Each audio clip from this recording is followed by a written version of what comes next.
Isang nakakatakam na kakanino naman po yung ating gagawin ngayon na syempre pwedeng-pwede nyo pong pagkakitaan. Simple lang po yung mga sangkap at napakadali lang pong gawin. Sa isang pan, pagsamasamahin lang po natin lahat ng ating mga sangkap. Dito po ang gamit natin ay glutinous rice flour or giniling na malagkit na bigas. Gumamit rin po tayo rito ng coconut cream or yung ating kakanggata. Kung sakaling coconut milk lang po yung available sa inyo, gawin nyo na lang pong 3 cups at huwag na po kayong maglagay pa ng tubig.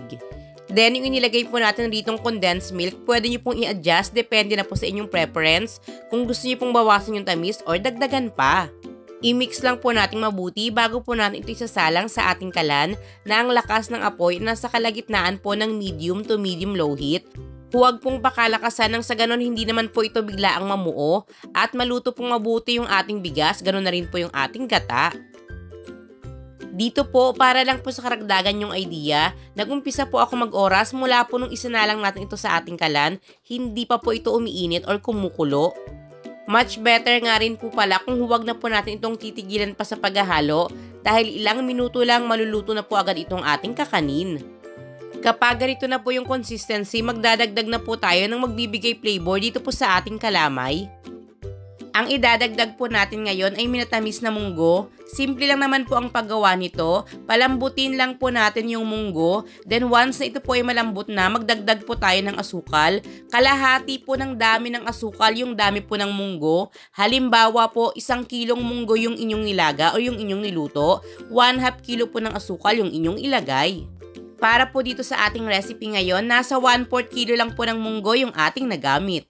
Pwede po kayong gumamit kahit ng green munggo, pero para po sa akin, kapag sa kakanin, mas masarap po itong ating pulang munggo. Once naglagay na nga po pala kayo ng asukal dun po sa ating pinalambot na munggo, lutuin na lang po natin ito ng ilang minuto hanggang sa makuha po natin yung gusto nating consistency.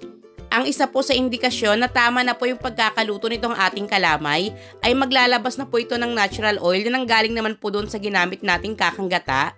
Patayin na po yung apoy at isalin po sa ating mga lalagyan. Dito po ang gamit ko ay 500 ml na microwavable tubs at available naman po sa akin, naglagay lang po ako ng dahon ng saging. I-flatten lang po natin yung pinakaibabaw at sa bandang dulo nga po pala nitong ating video, naglagay po ako ng full costing nang sa ganon, may idea po kayo kung magkano yung ating ginastos, magkano natin ito pwedeng ibenta, at syempre kung magkano po yung ating posibleng kitain. And charan! Heto na po mga palalabs ang ating kalamay munggo. Nasa 2 cups pa lang po ng ating giniling na bigas, nakapaglagay na po tayo sa 5 tub. Bukod sa napakabango po nito mga palalabs, napakasarap po talaga ng lasa. Yung napakasimple lang naman po ng ating mga sangkap, simple lang din po yung proseso ng ating pagluluto, pero yung nagawa po nating kakanin, hahanap-hanapin mo po yung sarap. Naluto nga po pala natin itong ating kalamay munggo sa loob lamang po ng 20 minutes at heto na nga po pala yung ating full costing.